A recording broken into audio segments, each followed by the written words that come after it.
Hello and welcome to Secrets of Organ Playing podcast. We are your hosts, Vidas and We've been mastering secrets of organ playing for more than 20 years and sharing them on this blog since 2011. On this show, which we create from our home in Vilnius, Lithuania, we strive to help you grow in every area of organ playing, including practice, technique, repertoire, sight reading, hymn playing, improvisation, composition, music theory, harmony, and many others.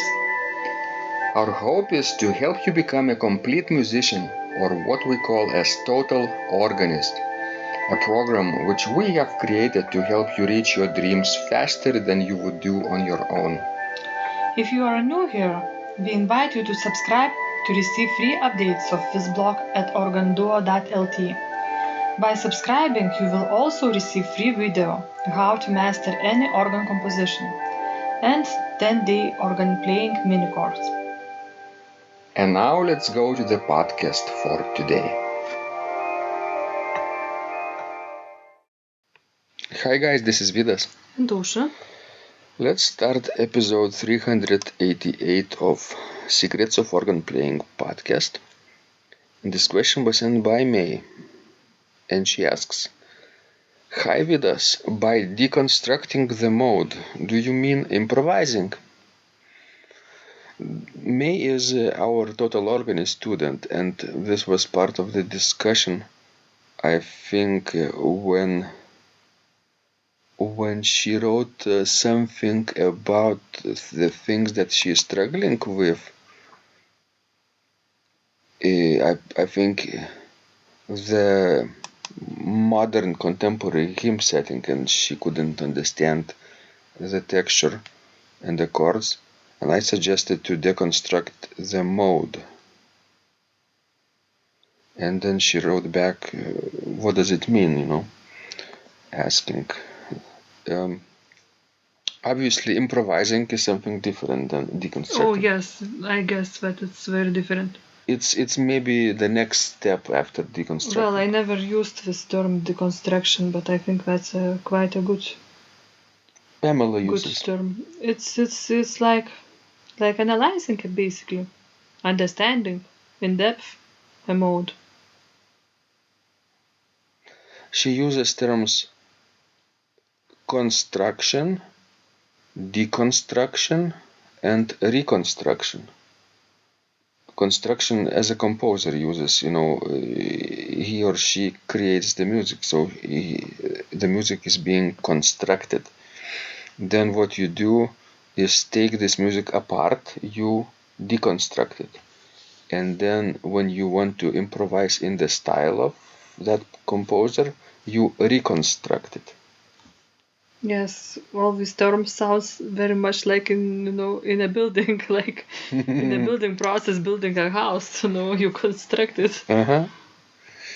So, yeah, the process of deconstructing the mode is simply taking maybe an excerpt of a couple of measures long and putting the notes one to each other in a ascending manner without skipping any notes. And you will find a scale or a mode this way. Sometimes it's a 7-note mode, sometimes 5-note mode, sometimes 6-note mode, sometimes more, 8, 9, or 10, right? Mode or scale, it's this term sometimes used interchangeably in this meaning. Ausra, why I say you need a short fragment, not 1 page long episode? I think it's easier to internalize when you have a short motive, short segment of something. Because I don't think you would be able at the beginning to take things, as long as page long. I would presume that in a page, a composer might use several modes already. several maybe transpositions of the same mode. Unless you are, a minimalist. Yes. But if you're a minimalist, then your entire mode will be apparent in the first few measures, I think. Probably yes. That's what I mean. And what to do then when you discover the mode? For example, you even don't know the name maybe of the mode, but you see that it's C, D, E, F sharp, G, A, and B flat. Right? It has a special term, by the way, Lydian / Mixolydian, but might not even know the name. What's the point of knowing this position of notes? What do you think, Osha? Would that help for her to understand the structure of the hymn and learn it faster? Of course, definitely, because if you don't know how a piece is put together, how it's constructed, then it's much easier for you, much harder for you, to play it, to learn to play it without mistakes. Because some things, especially when we are talking about modes, they don't make sense to us. Mm-hmm. Because we much more used to that major minor system. Mm-hmm. And let's say natural major and harmonic or melodic minor, I guess.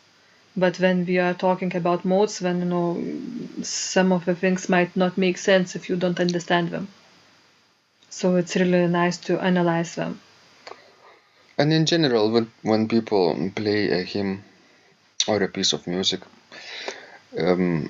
without knowing what they are really playing, they're just looking at the page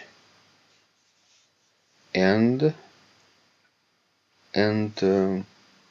in their mind they don't understand what's in that page. They just depress the keys at the right time in the right space, and it sounds this way. They don't know why.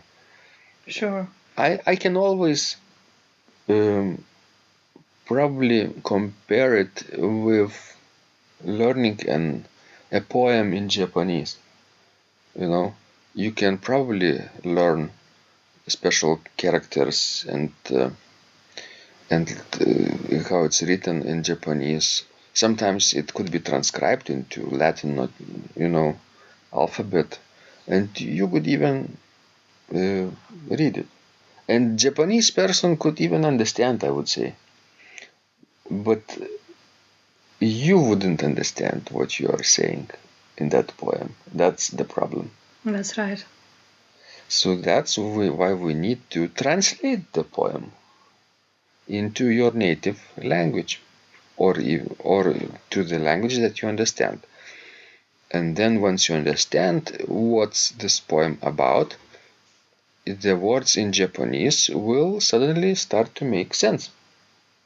And you can memorize this poem much easier this way.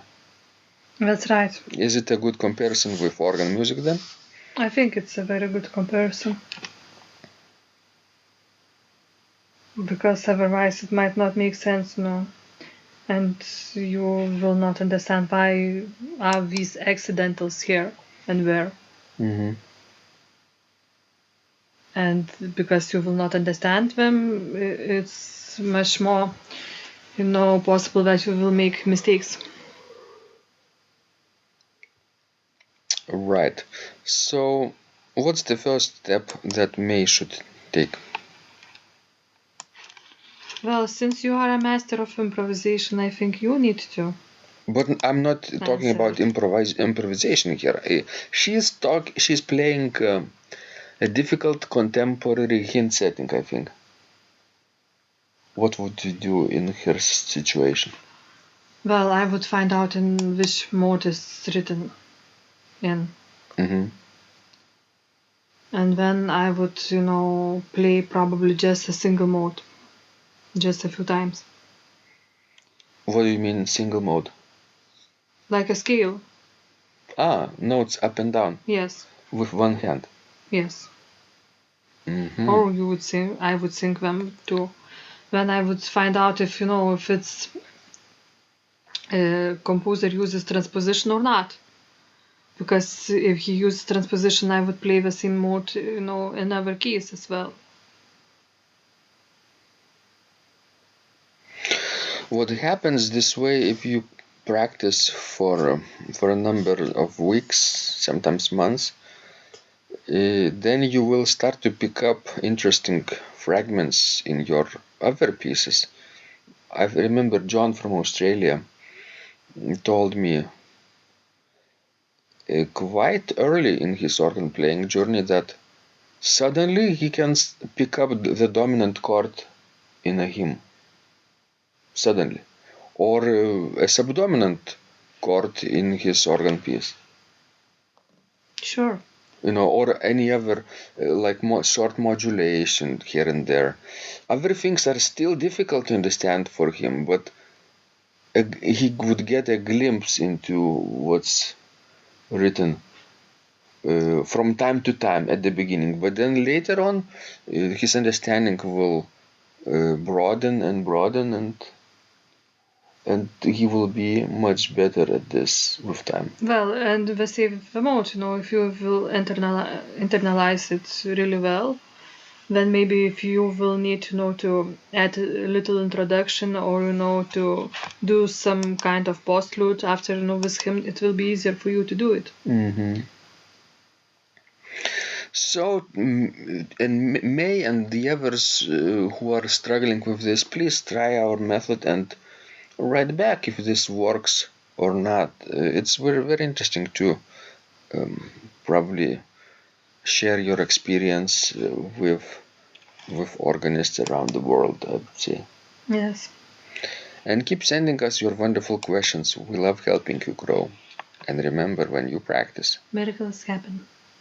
This blog is supported by Total Organist, the most comprehensive organ training program online, where you will find courses for every area of organ playing, including technique, practice, sight reading, repertoire playing, hymn playing, improvisation, composition, music theory and harmony, with hundreds of scores and thousands of exercises. Here is what some of the students are saying. Hugh writes, "The sight reading course has helped me tremendously. Thank you very much for your essays, courses, and all your help." Robert writes, "I found the fingerings, registration ideas, and general comments to be excellent." John writes, "I have found your download very helpful. It was really excellent. I have watched some of your teaching videos, and when I read your instructions, I tried to imagine you are there teaching me. You may feel disappointed that I am 2-3 days behind, but I am a slow learner, and I have committed to taking the time to get it right, as you say. But the other night my wife commented that she had never heard me play such a detailed melody in the left hand so well. My left hand is generally poor." Robert writes, "It has been a great pleasure in my life of having discovered your courses and material as well as the YouTube work of recordings.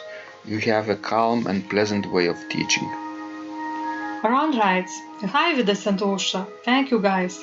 What a wonderful response to my email note to you. You've got me right, and I feel you understand my level of playing. Yes, at home and lucky that I have an organ for that reason. I am paying attention to this, and I am going to try this haha no longer secret model. Yes, and I love Cesar Frank too. What is very nice about your blog podcast is that Ausra and Vidas are like a Socratic dialogue, and by bouncing things off of each other, so much more information comes out and is expressed. Your comments contain a wealth of information and understanding. I really appreciate this. It is very inspiring and will keep us moving forward." Would you like to receive the same or even better results that our students are getting? If so, join them at organduo.lt/total-organist. And of course, you will get the first month free too. You can cancel anytime. Also, if you haven't yet subscribed to receive free updates of this blog, make sure you do that at organduo.lt. By subscribing, you will also receive free video, how to master any organ composition and 10-day organ playing mini course. This was Vidas. And Osha from Secrets of Organ Playing. And remember, when you practice, miracles happen.